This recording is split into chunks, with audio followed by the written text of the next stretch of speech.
Suara derung motor terdengar mendengung pada pagi ini.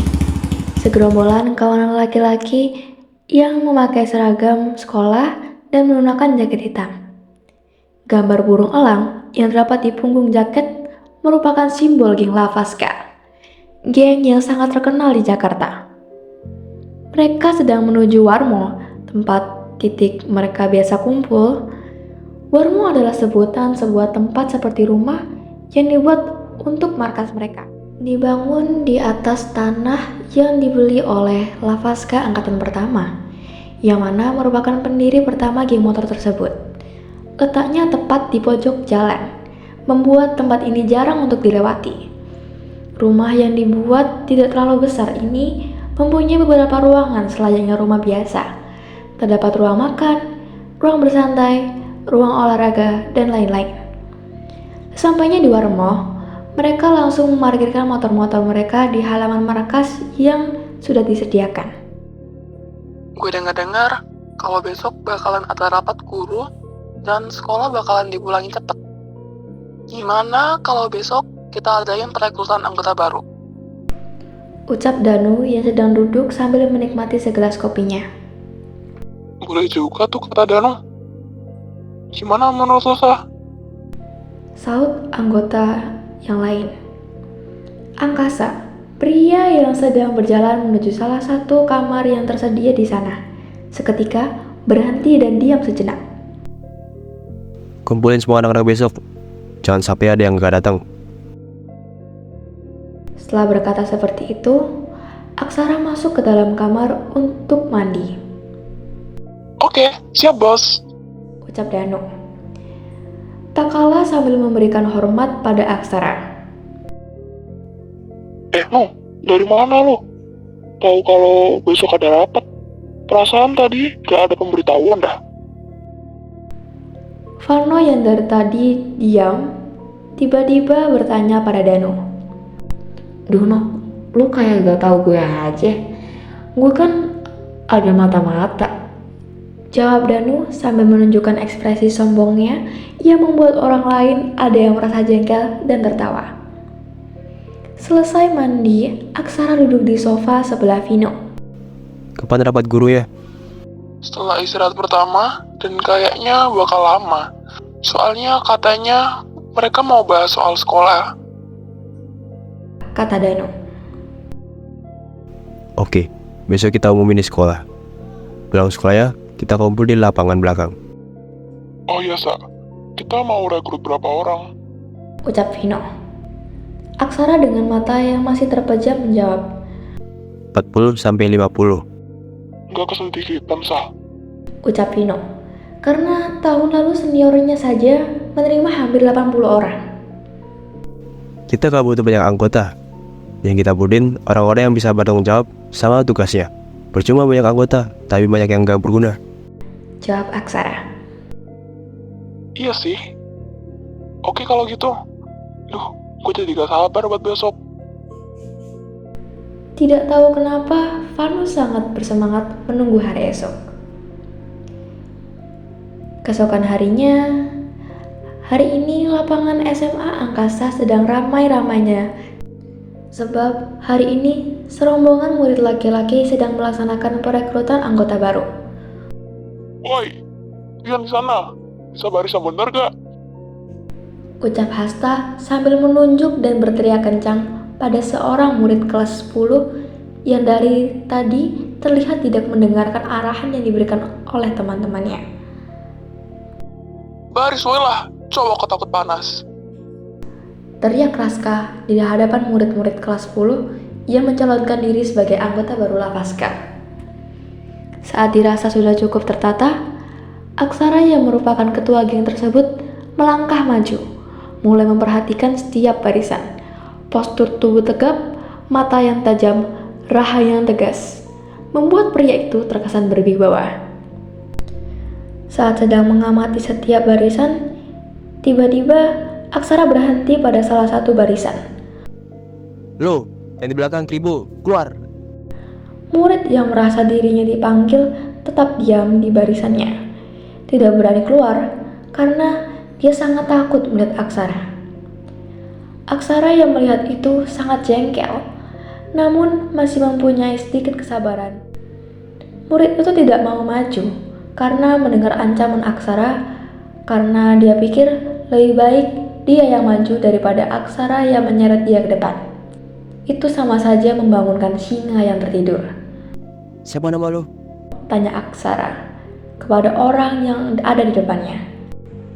Dasta, Kak. Ucap Dasta sambil sedikit terbata-bata. Karena masa lo kayak gitu, takut lo gue panggil teman. Kayak gini mau diterima masuk kelas Paskah. Bisa diketawain gue sama alumni. Maaf, Kak Aksara. Dikasih hukuman gak sih, Sa?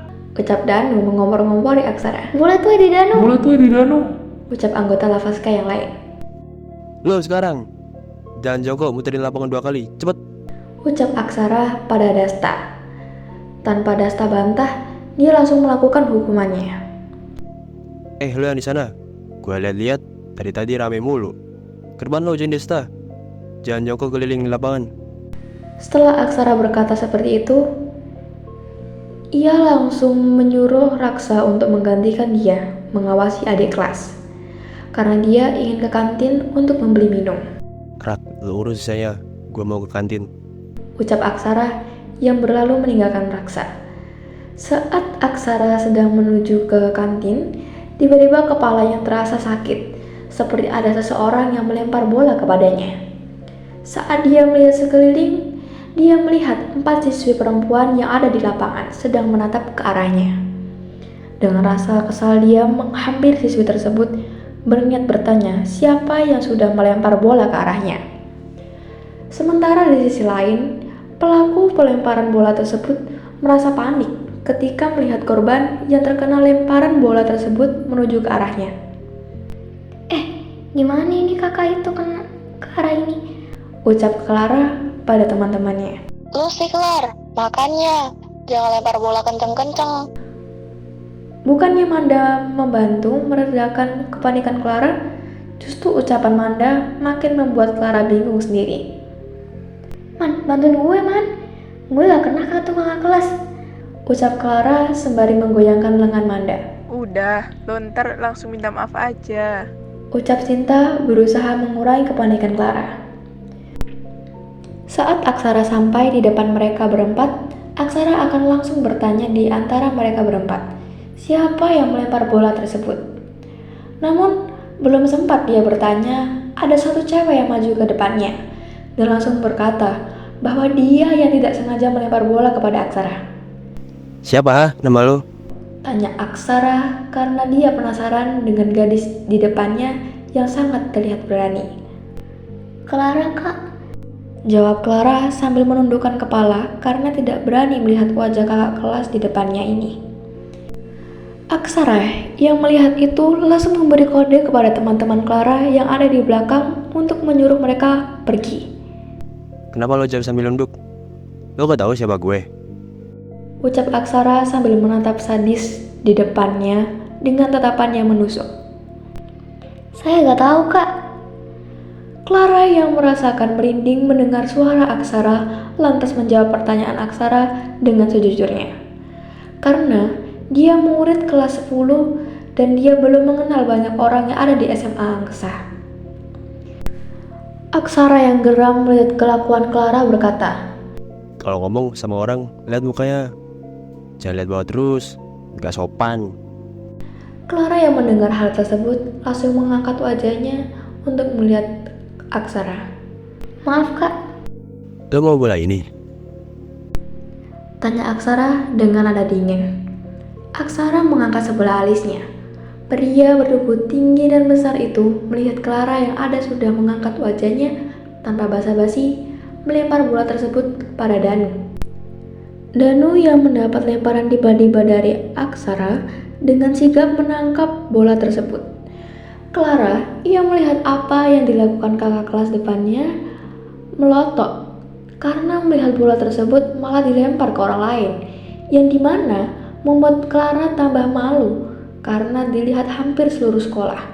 Ambil bola lo di sana. Aksara menatap dengan puas. Ucapannya seperti ejekan di telinga Clara. Clara seperti akan menangis saat itu juga. Tapi dia juga kesal sekali terhadap kakak kelas di depannya ini. Dia diam-diam berniat membalaskan dendamnya.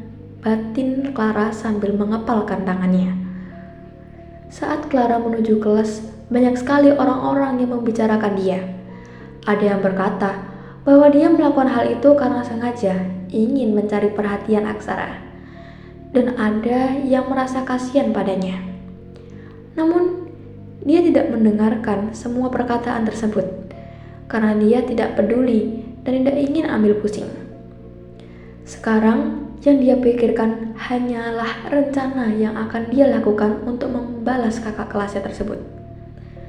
Sesampainya di kelas, dia melihat Manda dan Cinta yang sedang duduk di depan bangku Clara sambil memasang wajah tidak bersalah. Clara yang melihat itu merasa kesal. Bagaimana tidak? Saat dia merasa takut dihampiri kakak kelas yang tidak tahu namanya itu, teman-temannya malah meninggalkan dia sendirian. Clar, jangan marah dong. Kita juga gak bermaksud ninggalin lo. Tapi Kak Aksara yang nyuruh kita pergi tadi. Ucap Manda, berusaha membuat Clara mengerti mereka. Bener tuh kata Manda. Mana tadi wajahnya Kak Aksara. Udah nyeremin banget. Ucap Cinta meyakinkan Clara. Oh, jadi namanya Aksara. Awas aja lo kak, tunggu pembalasan gue.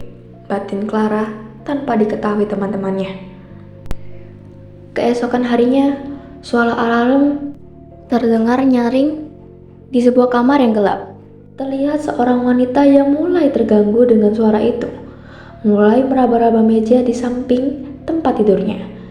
Dengan keadaan mata masih tertutup, mencari di mana suara alarm itu berasal. Karena kesal tidak menemukan data alarmnya, akhirnya dia terbangun dari tidurnya dan langsung mematikan alarm yang ternyata berasal dari HP-nya. Dilihat, waktu menunjukkan pukul 3:52 waktu Indonesia Barat, yang mana sudah waktunya sholat subuh. Dengan nyawa yang setengah terkumpul, dia menyalakan lampu kamarnya dan berjalan menuju kamar mandi untuk mandi dan mengambil wudhu. Setelah sholat dan mengaji, ia segera bersiap-siap untuk pergi ke sekolah. Entah mengapa, hari ini dia sangat bersemangat. Mungkin karena hari ini dia akan memulai rencana balas dendam kepada Aksara. Setelah selesai bersiap-siap, dia turun ke bawah untuk menemui bunda dan ayahnya yang ada di ruang makan. Saat sampai, dia segera pamit kepada orang tuanya.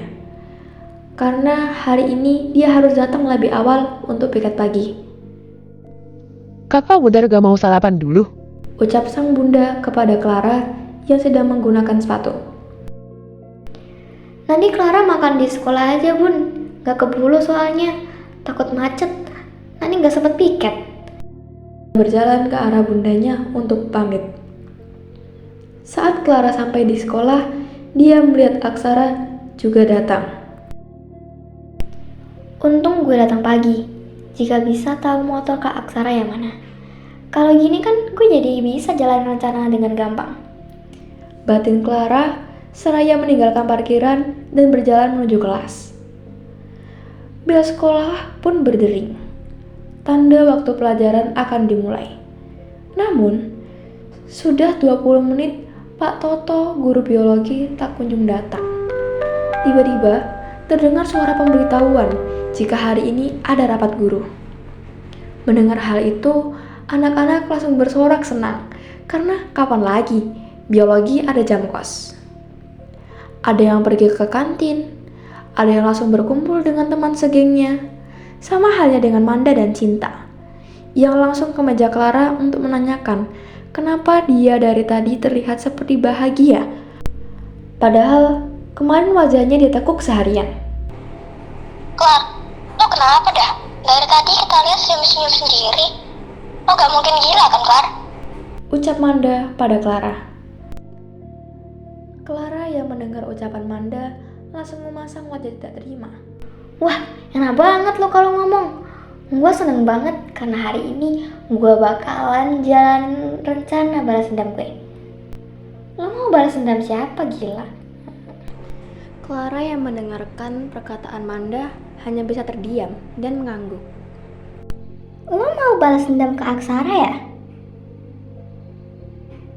Wah, gila sih. Lo mau balas dendam karena kemarin Kak Aksara udah buat malu lo. Wah, beneran gila sih ini anak Sin. Ucap Manda dengan wajah tak percaya. Sinta yang mendengar ucapan Manda hanya dapat menggeleng karena dia sudah lelah melihat tingkah laku Clara yang tidak pernah berubah dari SMP.